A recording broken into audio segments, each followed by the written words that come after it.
जो next transaction हमारे पास आती है जिसमें हम उसकी जनरल्स को देखेंगे वो है हमारा सेल ऑफ गुड्स या फिर एसेट्स और उसके रिटर्न्स होंगे। तो उस केस में किस तरीके से हमें जनरलाइज करके चलना है। तो आपने अगर मोटे मोटे तौर पे परचेज के कॉन्सेप्ट को समझ लिया है, सीख लिया है, तो आपको सेल्स में कोई ज्यादा दिक्कत नहीं होगी। सेम पैटर्न पे जस्ट अपोजिट तरीके से आप देखेंगे कि इसका काम हो जाएगा। चलिए सर फिर भी बात कर लेते हैं। तो अगर हम सेल्स की बात करें और सेल्स में हम पहले बात करें गुड्स की, तो उसके इसमें क्या ट्रांजैक्शन होगी। तो जब आप सेल्स करेंगे तो अगेन सेम है कि आपने कैश में भी सेल किया हो सकता है, आपने क्रेडिट में भी सेल किया हो सकता है। ठीक है सर। अच्छा, जब आप सेल करोगे तो आपके पास सामान आता है कि जाता है? ऑब्वियसली आपके पास से सामान आता है, सामान जाता है और उसके बदले आपको क्या मिलता है? आपको उसके बदले पैसे मिलते हैं, पेमेंट मिलती है, और अगर तुरंत नहीं मिलती तो भविष्य में मिलने का आश्वासन मिलता है। ठीक है सर। तो उसके इसमें एंट्री क्या होगी? तो अगर आपने सेल की है कैश में तो ऑब्वियसली आपको क्या मिलेगा? कैश मिलेगा, कैश अकाउंट डेबिट। अगर आपने जो सेल की है उसके बदले आपको कैश नहीं मिला है, आपको चेक मिला है, तो उसके इसमें आप क्या बोलोगे? Bank account debit. चेक कह सकते हैं या फिर आप कह सकते हो यूपीआई मोड से मिला है, ऑनलाइन ट्रांजैक्शन मिला है, बाय एनी सेंस आपके बैंक में पैसे आ गए। ठीक है, तो बैंक अकाउंट डेबिट। नाउ आपको ना कैश मिला, आपको क्रेडिट में सेल हुआ है और आपको उस पार्टी का नाम पता है तो आप उसका नाम लिखोगे, और आपको पता है कि क्रेडिट में सेल हुआ है और उसका नाम भी नहीं पता है तो उसके इसमें आप क्या बोलते हो? उसके इसमें उसको आप बोलते हो डेटर। तो डेटर अकाउंट को आप क्या करोगे? डेबिट। ठीक है। डेटर कब? जब हमें किसी से पैसे लेने हैं। पैसे क्यों लेने हैं? क्योंकि हमने उसको सेल किया है। ठीक है सर। और जा आपके पास से रहा है क्या? तो आपके पास से गुड्स जा रहा है, और हमने देखा था कि गुड्स को जब आप सेल करते हो तो उसको आप सेल वर्ड ही लिखते हो। उसको आप क्या लिखते हो? सेल वर्ड ही लिखते हो। तो cash account debit, bank account debit, name account debit, debtor account debit to sales account, ये आपका क्रेडिट हो जाएगा। लेट से आपने जो सेल किया है वो किया है 50,000 रुपए का। ठीक है। आप इसकी नरेशन क्या लिखेंगे? आप लिखेंगे being cash sales, being sales made and check received, being goods sold to Rohan, being goods sold on credit to नहीं पता किसको, तो being goods sold to credit। तो मतलब जैसी भी सिचुएशन होगी उस हिसाब से आप उसका नरेशन यहां पे ड्राफ्ट कर लेंगे। ठीक है सर। नाउ आपने सेल किया लेकिन गुड्स आपके पास लौट के वापस आ गया, कुछ भी उसमें डिफेक्ट निकल गया, आपके पास सामान लौट के आ गया है। तो जब आपके पास से सामान जा रहा था तो आपने सेल्स लिखा था, आपका वो क्रेडिट हो रहा था, आप रियल अकाउंट से रूल कर सकते हैं इसको। अगर आप नॉमिनल अकाउंट से रूल करेंगे तो आप बोलेंगे जब आपने सेल्स किया था तो आपकी इनकम हुई थी जिसका नाम है सेल्स अकाउंट, तो आपने इसलिए इसको क्रेडिट कर दिया क्योंकि नॉमिनल अकाउंट कहता है credit all the incomes and gains. ठीक है सर। अब जब आप इसका माल आपका रिटर्न हो रहा है तो रिटर्न होने का मतलब क्या है कि आपको अपनी इनकम को घटाना पड़ेगा, आपको अपनी इनकम को घटाना पड़ेगा, या फिर रियल अकाउंट से रूट करोगे तो आप बोल सकते हो कि आपका स्टॉक जो है वो आपके पास वापस आ रहा है, इसलिए उसको आपको डेबिट करना पड़ेगा। अब जब सेल्स रिटर्न होता है तो हम वर्ड भी क्या यूज करते हैं? हम वर्ड सेल्स रिटर्न ही यूज करते हैं। मतलब जब सेल करते हैं तो सेल वर्ड यूज करते हैं। ऑल्दो ये सारी जो वर्डिंग है ये किसकी जगह पे यूज हो रही है? ये गुड्स की जगह पे यूज हो रही है। परचेज आया तो हमने गुड्स की जगह पे परचेज किया, जब परचेज रिटर्न हुआ तो हमने गुड्स की जगह पे परचेज रिटर्न वर्ड यूज किया, जब सेल किया तो भी हमने गुड्स की जगह पे सेल्स वर्ड यूज किया, और जब सेल रिटर्न हुआ तो भी हमने गुड्स की जगह पे सेल्स रिटर्न वर्ड यूज कर रहे हैं। तो ये सारे वो सारे शब्द हैं जो कि गुड्स की जगह पे यूज करने की परमिशन आपको अकाउंटिंग दे के चलता है, ताकि आप ट्रांजैक्शन को इजीली आइडेंटिफाई कर जाएं कि गुड्स की फेरबदल तो हो रही है, गुड्स आ तो जा रहा है, आ भी रहा है, जा भी रहा है, लेकिन वो कब आ रहा है, किस सिचुएशन में आ रहा है और किस सिचुएशन में जा रहा है, वो आप तभी आइडेंटिफाई कर पाएंगे जब उसकी अलग से अकाउंट्स आप मेंटेन करके चलेंगे। तो सेल्स रिटर्न अकाउंट डेबिट हो जाएगा, जस्ट अपोजिट एंट्री करनी है। लेट से 10,000 रुपए का माल वापस हुआ है। 2, अगर आपने कैश में सेल किया था तो आपको कैश लौटाना पड़ेगा, जो कि बहुत रेयर है, ऐसा होता नहीं है जनरली। अगर आपने बैंक के थ्रू आपका पेमेंट आई थी तो आपको बैंक के थ्रू पैसे वापस लौटाने पड़ेंगे। अगर आपने डेटर खराब किया था सपोज रोहन के नाम से, तो आपको उतने से डेटर कम करना पड़ेगा, और अगर नाम से नहीं किया था, आपने डेटर अकाउंट से ही किया था, तो उतने से आपको डेटर अकाउंट भी कम करना पड़ जाएगा, लेट से 10,000 रुपीज। ठीक है सर। ये तो होगी जब हमने सेल्स किया क्या? गुड्स। तो उस केस में सेल की ट्रांजैक्शन ये हो गई, और सेल्स रिटर्न अगर होगा तो उसकी ट्रांजैक्शन हमने ये समझ ली। नरेशन क्या होगी? Being goods returned from Rohan, Ram, Shyam, या फिर being goods return which are sold in cash.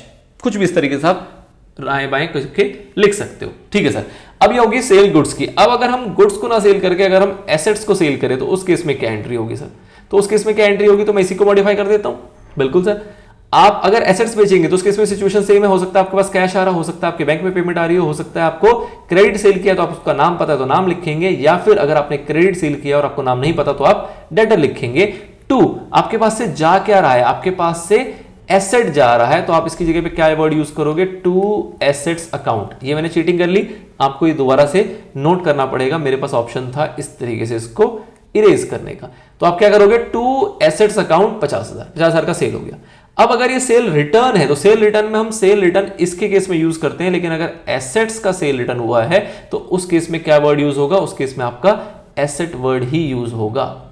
तो assets account debit to cash bank name debtor as the case में भी 10,000 रुपए से। मतलब क्या क्रक्स हमने समझा कि सर जब हम गुड्स खरीदते हैं तो हम परचेज लिखते हैं, जब गुड्स को रिटर्न करते हैं तो हम परचेज रिटर्न लिखते हैं, ठीक है सर। लेकिन जब एसेट खरीदते हैं तो हम एसेट ही लिखते हैं, और जब एसेट्स को रिटर्न करते हैं तो भी हम एसेट्स ही लिखते हैं। जब हम सेल करते हैं तो सेल्स लिखते हैं, लेकिन जब सेल्स रिटर्न्स होता है तो हम सेल्स रिटर्न वर्ड यूज करते हैं। जब एसेट्स को हम सेल करते हैं तो हम एसेट्स ही लिखते हैं, और जब एसेट्स आपका सेल किया जाता है या जब सेल रिटर्न होता है तब भी वो एसेट्स से लिखा जाता है। तो क्रक्स क्या समझ में आया कि भैया एसेट्स में तो हम एसेट्स के अकाउंट को डायरेक्टली यूज करते हैं, ट्रांजैक्शन चाहे परचेज की हो, चाहे परचेज रिटर्न की, चाहे सेल्स की, चाहे सेल्स रिटर्न की। लेकिन जब गुड्स में डील करते हैं तो गुड्स में हम अलग अलग सिचुएशन पे अलग अलग अकाउंट को यूज करते हैं। परचेज करते वक्त हम परचेज या फिर परचेज रिटर्न का सहारा लेते हैं, और सेल्स करते वक्त हम सेल्स या फिर सेल्स रिटर्न का सहारा लेके चलते हैं, ठीक है सर। तो ये क्रक्स था आपके सेल्स की एंट्री का, जो कि क्वाइट सिमिलर है परचेज की एंट्री से। आपको रिलेट करते हुए समझेंगे, आपको दोनों एंट्री बखूबी तरीके से समझ में आ जाएगी, ठीक है। तो ये हो गया हमारी सेल्स को लेके बातें। अब जब हमारी ये बात हो ही गई है तो इसके अगले वाले पार्ट में हम और चलते हैं और बात कर लेते हैं अपने एक्सपेंसेस की, ठीक है सर। जो नेक्स्ट ट्रांजैक्शन आपके पास वो किसका है, payment of expenses with treatment of outstanding या एडवांस। इसको हम अलग से समझेंगे, बट पहले बात करते हैं कि आपने कोई खर्चा पे किया, आपने कोई एक्सपेंस पे किया है तो उसकी जर्नल एंट्री क्या होती है। तो जब भी आप कोई खर्चा पे करते हो तो खर्चा आपका क्या है, एक्सपेंस जो है वो आपका क्या है, एक्सपेंस नेचर जो है वो आपका क्या है, वो आपका नॉमिनल अकाउंट का पार्ट है। और नॉमिनल अकाउंट का रूल क्या होता है, debit all the expenses and losses. अब जब नॉमिनल अकाउंट ने आपको कह दिया कि सारे एक्सपेंसेस को, सारे लॉसेस को आपको डेबिट करना है, तो कोई भी एक्सपेंस जब आप पे करोगे तो वो क्या होगा, वो आपका डेबिट होगा। तो एक्सपेंस कोई भी पे होगा तो एक्सपेंस के क्या क्या नेचर हो सकते हैं, क्या क्या आपके आइटम हो सकते हैं। तो एग्जांपल के तौर पे मैं कुछ यहां पे लिख देता हूं, जैसे कि आपको बेसिकली करना क्या है, जो भी आपका एक्सपेंस है उसको आपको क्या करना है, डेबिट। अब एक्सपेंस अकाउंट आपका क्या क्या हो सकता है, आपका रेंट हो सकता है, आपका इलेक्ट्रिसिटी हो सकता है,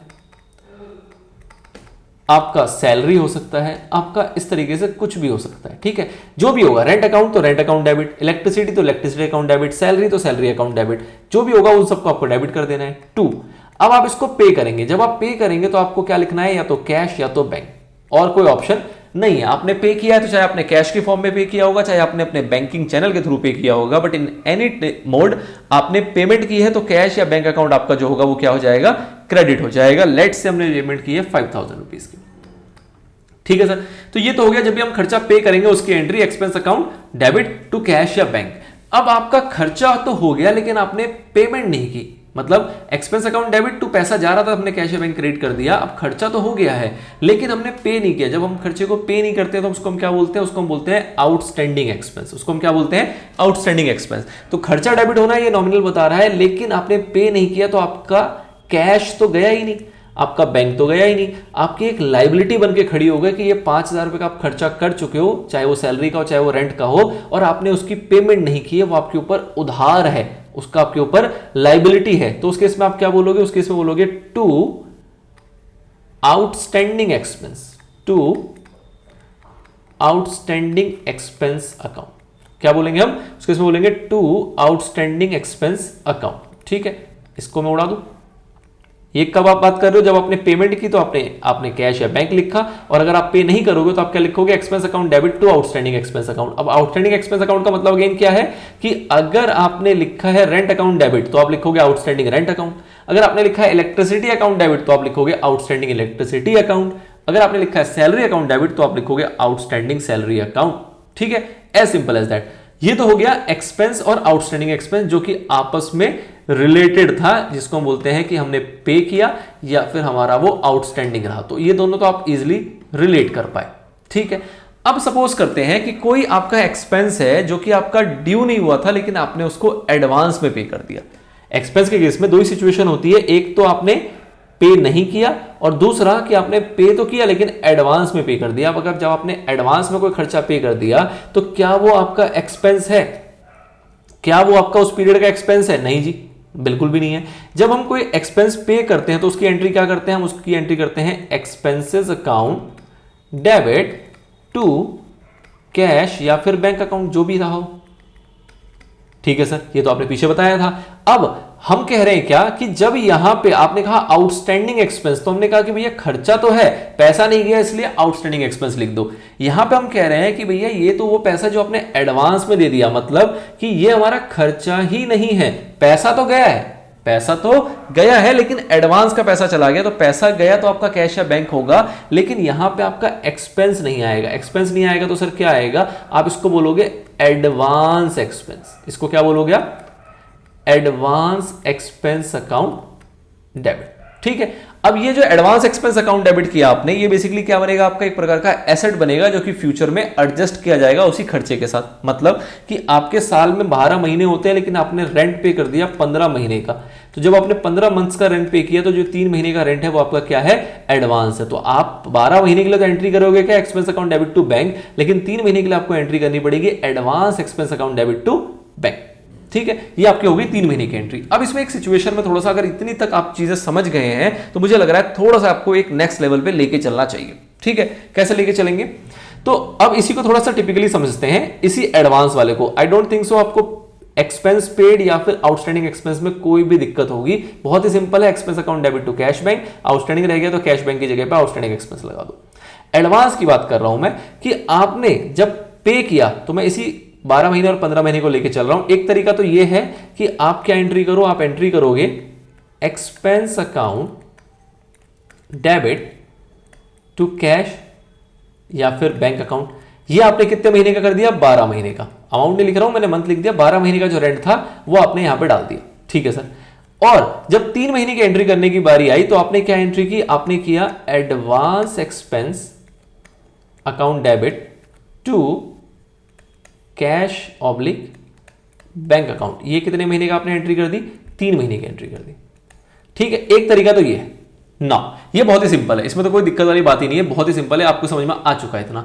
दूसरा एंगल इसका क्या हो सकता है जो कि आपके दिमाग में हो सकता है आ रहा हो, वो क्या कि जब हमने पे किया ना तब हमने इतना ध्यान नहीं दिया सर कि 12 महीने 15 महीने कितने महीने, हमने तो सीधा सीधा पूरा का पूरा खर्चा पे कर दिया। हमने कहा expense account debit to cash या फिर बैंक एज द केस में बी, कितने महीने का? पूरे 15 महीने का। अब सर जब 15 महीने का हमने पे कर दिया ना, तो हमने जब चेक किया तो हमें पता लगा कि भाई साहब ये तो खर्चा था ही नहीं। अब जनरली प्रैक्टिकली आपको क्या करना होता है? डिलीट करने का ऑप्शन नहीं होता। ऐसा नहीं कि आप एग्जाम दे रहे हो, आप पेंसिल पेन लेके बैठे हो और आपने रबड़ से मिटा दिया। नहीं, आपने अगर कोई ट्रांजेक्शन 15 महीने की कर दी, उस टाइम पे जिस टाइम पे आपको पता नहीं था कि ये रेंट कितने महीने का, ऐसा पॉसिबल है कि आप रेंट दे रहे हो, एक अकाउंटेंट पॉइंट ऑफ व्यू से आपको नहीं पता है कितने महीने का रेंट है, आपके मालिक ने कहा भैया अब रेंट पे कर दो। सपोज 1000 रुपए रेंट था, आपको उसने कहा 15,000 पे कर दो, आपने 15,000 पे कर दिया। ठीक है सर। अब जब साल के अंत में आपने 15,000 पे किया पूरे साल का रेंट, तो आपको पता लगा कि आपने 3 महीने का एक्स्ट्रा रेंट दे दिया है। तो जब आपने पे किया तो आपने एंट्री कर दी expense account debit to cash bank. जब आपको पता लगा इसमें से 3 महीने का रेंट एक्स्ट्रा है तो आपको उसको हटाना पड़ेगा। हटाने का मतलब माइनस करना पड़ेगा। तो माइनस कैसे करें सर? तो माइनस आप कैसे कर सकते हो? आप बोलोगे कि यहां पे जो एक्सपेंस आ रहा है ना, ये सिर्फ 12 महीने का आना चाहिए, 3 महीने का नहीं आना चाहिए। तो नहीं आना चाहिए तो इसको क्रेडिट कर दो, एक्सपेंस अकाउंट को क्रेडिट कर दो 3 महीने का। और 3 महीने का ये अगर एक्सपेंस अकाउंट नहीं आना चाहिए तो क्या आना चाहिए? तो उसकी जगह पे सर एडवांस एक्सपेंस आना चाहिए। तो एडवांस एक्सपेंस को इसकी जगह पे डेबिट कर दो, एडवांस एक्सपेंस अकाउंट डेबिट। कितने महीने का? 3 महीने का। तो मोटा मोटा इस एंट्री को भी आप पूरे नंबर मिलेंगे और इस एंट्री को भी पूरे नंबर मिलेंगे। इस एंट्री में हमने 12 महीने का अलग किया, 3 महीने का अलग किया। एक तरीका ये था, इसको बोलते हैं प्लस करके चले हम। हमने 12 महीने की पेमेंट अलग दिखाई, 3 महीने की पेमेंट अलग दिखाई। यहां हमने माइनस करके चले, हमने पूरी 15 महीने की पेमेंट दिखा के 3 महीने की पेमेंट उसमें से माइनस कर दी, उस खर्चे को एडजस्ट कर दिया। हमने कहा भैया ये एक्सपेंस नहीं है, ये एडवांस एक्सपेंस है। तो एक्सपेंस को माइनस किया, माइनस का मतलब डेबिट था तो हमने क्रेडिट किया, और डेबिट में उसकी जगह पे क्या ले आए? एडवांस एक्सपेंस ले आए। बोथ आर सेम, दोनों सेम पिक्चर दिखा रहा है। इसको जब नेट करोगे तो आपको पता लगेगा 12 महीने का एक्सपेंस है, यहां हमने 15 में से 3 घटा के 12 कर दिया। और 3 किसका है? एडवांस एक्सपेंस आया तो 3 एडवांस एक्सपेंस था। और कुल मिला के आपका जो कैश और बैंक है वो कितने महीने का गया है? 15 महीने का गया है, वो आपका ये। ठीक है। अब कोई आपके पास, जितने लोग इस चीज को सुन रहे हो समझ रहे हो, उसके मन में एक ख्याल आएगा कि सर इस ट्रांजैक्शन को एक और चीज की जा सकती है। इन दोनों ट्रांजैक्शन को अगर आप देखोगे अपने सामने, इसको तो क्या तीसरी चीज निकल सकती है? ध्यान दे, जो मैं आप बता रहा हूं आपका काम इससे चल रहा है, जिसको यहां तक समझ में आ गया और लग रहा है कि आगे कंफ्यूजन है, कोई दिक्कत वाली बात नहीं है। मैं ये अलग से एक्स्ट्रा बकवास कर रहा हूं आपके साथ, आप इसको दिल पे ना ले। आप इससे काम चलाएं, थोड़े टाइम में थोड़े सवाल करने के बाद आपकी जो अंडरस्टैंडिंग लेवल है वो यहां तक भी आ जाएगी और जो नेक्स्ट मैं बात करने जा रहा हूं वहां तक भी पहुंच जाएगी। बट जो लोग इसको समझ पा रहे हैं उनको मैं थोड़ा सा इंटरेस्ट दिलाने के लिए और इंटरेस्टिंग करने के लिए इस सब्जेक्ट को मैं थोड़ा सा और डीप में चल रहा हूं और डीप में चल के थोड़ी सी बात और कर रहा हूं आपके साथ। क्या बात कर रहा हूं कि सर ये जो 2 एंट्री कर रहे हैं, हमने देखा है कि हमारा अकाउंट जो है ना हमें कंपोजिट एंट्री, कंपाउंड एंट्री की भी बात करता है। वो कहता है कि अगर एक जैसी ट्रांजैक्शन हो ना तो आप एक से ज्यादा डेबिट भी कर सकते हो, एक से ज्यादा क्रेडिट भी कर सकते हो। तो हम यहां पे सर कैश एक बार क्रेडिट कर रहे हैं, फिर दोबारा क्रेडिट कर रहे हैं, क्यों ना मर्ज कर दें। तो क्या इसको मर्ज किया जा सकता है? बिल्कुल किया जा सकता है। आप क्या बोलोगे उस केस में? आप बोलोगे एक्सपेंस अकाउंट डेबिट, कितने महीने का सर? 12 महीने का। एडवांस एक्सपेंस अकाउंट, ये भी डेबिट, कितने महीने का सर? 3 महीने का। और कुल मिला के जो आपके पास से पैसे गए हैं वो कितने पैसे गए हैं? कैश अकाउंट कितने महीने का?